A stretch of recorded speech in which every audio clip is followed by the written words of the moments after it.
if they are offered $1 million or more to take to get under the United States, I think many people will have the difficulty to have the principle to say no. President Trump wants Greenland. Is he going to get it?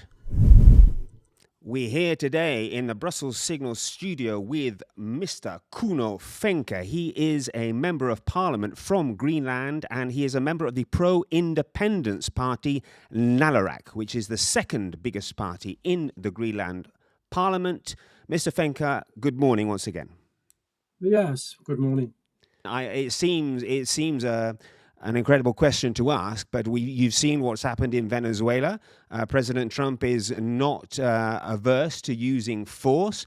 When asked, US politicians, including the vice president, have not ruled out the use of force. The United States should have Greenland as part of the United States. There's no need to even think or talk about this in the context that you're asking of a military operation. Nobody's going to fight the United States militarily over the future of Greenland. Is there any possibility that force could be used, in your opinion? I think there's no possibility of annexation. I don't think that is the ambition of the United States. I think the United States, as the founder of the UN and also NATO, is going to adhere to international law. And you can't compare Venezuela with Greenland at all. Greenland is still de facto under the Kingdom of Denmark, hence a member of NATO. So we have a defense agreement with the United States, and we have some declarations that gives us some possibilities in cooperation with the United States. And if they want to improve that, I think that will go through official channels, and maybe even I saw some rumors that they will offer Greenland some kind of a compact of free association, maybe mostly in regards to be able to secure their national and international interests. Okay. Now, if I'm not mistaken, you and your party, you want to be independent. That means independent of Denmark and independent of the US, independent of everyone, correct? Who is independent today? Denmark is not even independent. They are a member of the supranational state, the European Union, and also a member of international organizations. Of course, Greenland. We don't talk about independence as such, but we are talking about the sovereignty of our own country. We want our country back legally with Denmark, which Denmark took in 1953 by integrating us into the Danish kingdom without referendum in Greenland, which is a de facto annexation. They denied us the right to a free compact of free association in 2009. Hence, we got the Self-Rule Act. So I think in 2026, we need to move on and start the negotiations with Denmark according to our law, and also in a respectful and mindful manner, negotiate an agreement with Denmark on how the future should look before any other bigger state has some ideas or offers that we can't say no to. But in my view, the interest of the United States gives Greenland a lot of negotiation leverage in regards to the future, because Denmark has threatened Greenland every time, and also the Faroe Islands. When we want our independence, they are threatening us by taking away our annual block grant, which is a subsidy we get from Denmark, and that they will move out of Greenland militarily, which will create a defense and security vacuum in Greenland, which the United States, of course, can't accept. So many of those threats that Denmark has made to Greenland is giving some kind of a backfire to Denmark right now. And Denmark also promised the United States to up the ante in regards to the military budget in 2019 when under Trump's first term, and they haven't done anything about that. So they had vessels here that couldn't sail for many months, or their cannons haven't been able to shoot for years, and now it's they budgeted purchasing new Arctic vessels 1 year ago, and they haven't ordered them yet. So, and they just increased the dog sled team in the Sirius Patrol Northeast Greenland with one dog sled, and that is a thing that Donald Trump was giving funny remarks about. So, but Nonetheless, of course, East Greenland is supported and secured by NATO and P-8s and submarine, airplanes and other stuff. But where the biggest problem is probably in West Greenland, North Greenland, South Greenland, where the surveillance of our waters and underwater and air is non-sufficient. Denmark claims that they haven't seen any Russian or Chinese vessels or Russian submarines. Of course, if you don't have the equipment to see them, you can't see them.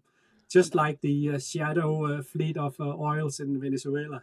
Well, two things you mentioned there. One was, yes, I heard these comments by President Trump about Denmark increasing patrols by one dog or one sleigh. Is that true? That's true. Yeah, we have a serious patrol. Norway tried to take part of East Greenland in the 1930s, and then there was a big fuss about that, and also a legal matter through the international courts, and Denmark won back then. So since then, Denmark has had a dog sled team, sort of controlling the sovereignty of Northeast Greenland with dog sleds. Even Inuit Greenlanders taught them Danish people how to control and use the dog sleds. So how many dog sleds are there currently? If there's going to be one more, how big is the team?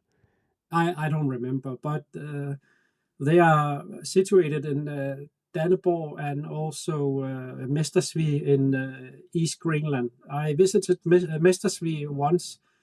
Actually, there's a small Danish military base there. So, and they go around patrolling the coast with their dogs. Is that so? They're going about from middle of East Greenland all the way up to the northeast Greenland, which is a very difficult task actually. So, but it's not because they're gonna save Greenland as such, but they have some importance, but it's also for show, of course. But of course, Denmark also has other equipment to see and stop eventual entrance of non-friendly people from North Greenland, which we actually saw a couple of years ago, where I think it was Russian vessels, not vessels,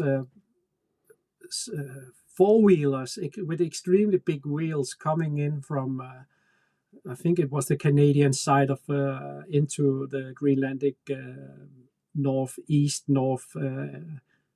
Pole area. So there are things going on in this area that we don't see every day.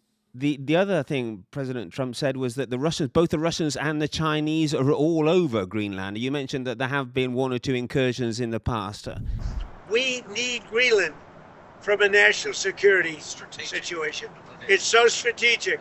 Right now, Greenland is covered with Russian and Chinese ships all over the place. We need Greenland from the standpoint of national security. And Denmark is not going to be able to do it, I can tell you. Are there many vessels off the coast of Greenland? To what extent is Greenland able to secure Arctic routes? I think sometimes a little exaggeration can make people understand what's going on. But I've been the chairman of the board for our sole shipping line in Greenland, which is Royal Arctic Line, for 5 years. And I have seen pictures of Russian submarines. I know a lot of captains that have shown me pictures of Russian submarines in our west and east coastal waters, but we know that the Chinese have been through with two of their ice-breaking vessels. I think they are called Sulong 1 and 2, and that is a couple of years ago, and hence I made a synopsis in my law studies that we need to control our icy waters in Greenland according to the Law of the Sea Convention, just like the Russian do in their North Sea route. So we need to control this area, but to do that, we need a much bigger military power as the United States with icebreakers and other equipment, which Denmark can't do at the moment. and we need to be proactive. Even our territorial waters are only going out to 3 nautical miles, where the rest of the world is going out to 12 nautical miles. And I suggested that to our government, but the Danish government is saying it will be too expensive, and I don't. I was just trying to be proactive here, but they didn't listen to me. It was the same when I went to the United States 1 year ago to attend the inauguration of Donald Trump and also speak with a lot of stakeholders in the United States. I went back to Greenland, told my former party, Siumut, that they need to activate our right to external self-determination and start the negotiations with Denmark before someone else comes up with a much bigger, bolder idea and an offer that Greenland can't say no to, like a little bit mafioso style. And so what you're saying is, I was declined in that. and so what you're saying is there is something of a security void around Greenland that Denmark can't afford or does not want to fill, and that void could, in theory, be filled by the US. Is that right? I think it's a narrative I can buy, but of course Denmark has quite a lot of resources, even though it's a very small country if you don't take Greenland with it. But they have budgeted quite a lot of a substantial amount of money for the defense. But I just think maybe it's too late because, as you could see with the issues in the Panama Channel, in Venezuela, Ukraine, Russia, China, Iran, things are happening in the geopolitical world very quickly. And I think when Denmark orders some new vessels, Arctic vessels to Greenland a year ago, and they haven't put on the official order yet, then maybe it's too late. It's taking too slow. I see your point. And what about, we've talked about security. What about rare earths? Does this play a role? Greenland, I know, has rare earths, but according to what I've been told, they're so far under the ice that it's pretty difficult to get at them. What's the situation there? Of course, there will be rare earths under the ice, but we have a very big area which is ice-free, and we have a lot of potential mines in regards to critical minerals and so forth. And we have an open issue in South Greenland where there's a very big amount of uranium ores and critical minerals. So we also know that there's a lot of potential in oil, hydrocarbons, and liquid gas and so forth around East and West Greenland. I have been myself employed by Cairn Energy, which is a Scottish oil company for 5 years, where we search for oil here in Greenland. And I have seen some quite substantial, interesting areas where there could be oil or natural gas. So those issues are probably secondary to the United States. That's my best guess, because I think the priority of the United States is the security, national security and international security. That is at the first priority matter.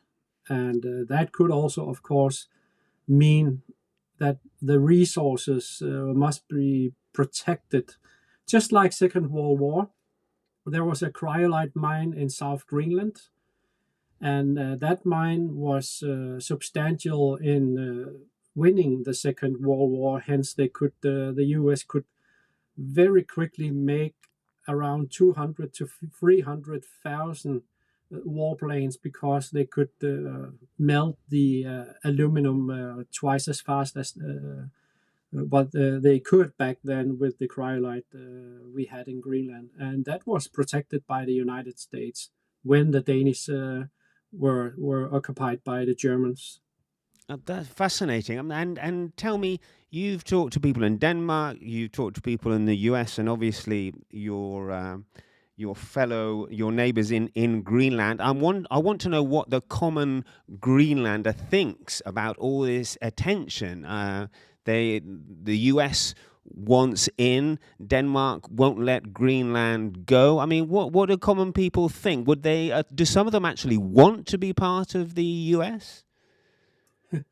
I think there's a small part of Greenlanders, of course, that wants to be part of the United States, and there's also a lot of people on the other side that doesn't want to be a part of the United States or either part of Denmark or any other. And our party's goal is, of course, to have the sovereignty of Greenland, which can make deals with other countries, like a bilateral agreement with the United States security and defense-wise, or even security guarantees and so forth. So it really depends on how you see it. I think the majority doesn't want to be Americans, but there is a small amount of people that wants to be directly involved under the United States. But of course, sometimes also, if I should look at it without political eyes and also maybe look at it in a business way, if you start a negotiation and you can't really take anything off the table before you see what's really going on. So I think Denmark has to be proactive, Greenland has to be proactive and start the negotiations according to our law before someone else comes up with a much better and bigger offer to Greenland that nobody can say no to. Right. And that could be the rumors of that the United States is preparing a compact of free association with Greenland. We had a little discussion in the office here, and one of the hypothetical questions was, if you were a Greenlander and the US offered you $1 million to take on US citizenship, would you say no? And there was no one in the office who turned down the offer, but obviously we're not over there. What do you think? Is that the kind of offer that you couldn't say no to? You know, that's also a question I have asked people. You know, many people live around the poverty area here in Greenland. We have people earning so less money, you know, around 100. Some people are even earning under $10,000 a year. So they are living under poverty. And if they are offered $1 million or more and to get under the United States, I think many people will have the difficulty to have the principle to say no. I guess that's understandable, isn't it? It's a lot of money, and if they're poor, I mean, as I say, all my colleagues would say yes. Anyway, that leads me to my final question, Mr. Fencker, and that's regarding whether it's on money as well. Can Greenland afford to be more sovereign, independent? Describe it the way you want, because obviously at the moment Denmark does put a lot of money into the country, and I know education and health are normally the two subjects that come up. So, I mean, if there is more sovereignty, the island will have to find money from somewhere, right? Yes, of course, we need to make very big reforms in our governmental fiscal budget, if you can say that. I think I have looked it through very thoroughly, and I will say that with the right reforms, Greenland can have a self-sustaining economy as it is, but we will not be able to pay for our security and defense at all. So that's why Greenland, as a sovereign country, needs to have a compact of free association at least, or some kind of a security guarantee, as like Iceland. Iceland doesn't have a military, but they are one of the forming countries of NATO, and without a military, they are protected by NATO. So it depends on how you see it and how you approach it. Of course, it's going to take some years before we can make Greenland's economy self-sustainable, but you could also open some critical mines in Greenland so that we can have the economy to have the welfare system and also eventually also pay for the security defense area. But that is something that we need from other countries, and even if the United States should come up with a free association, it will require security guarantees for Greenland or even from Denmark and NATO. So, we are, in my opinion, I'm open for negotiation with Denmark, and I'm not a person that is saying we don't want to negotiate or work with Denmark. Of course, we have 300 years of history, and I also have family in Denmark, and but that is not something I will say that will make my work less in regards to making Greenland independent. We have to do the right thing, because Denmark cheated the UN back in 53 when they de facto annexed us. So and denied us the free association agreement in 2009, and we have to, do something about it and get on that Greenland also want to be a part of the international community. Wonderful. We'll leave it there. I know this is the beginning of the working day for you. What time does the sun come up in Greenland at the moment? Oh, late, maybe around 11 or something. 11 a.m. Yeah. But it's going quickly upwards. That's great. Many thanks for your time. Thank you. Bye-bye now.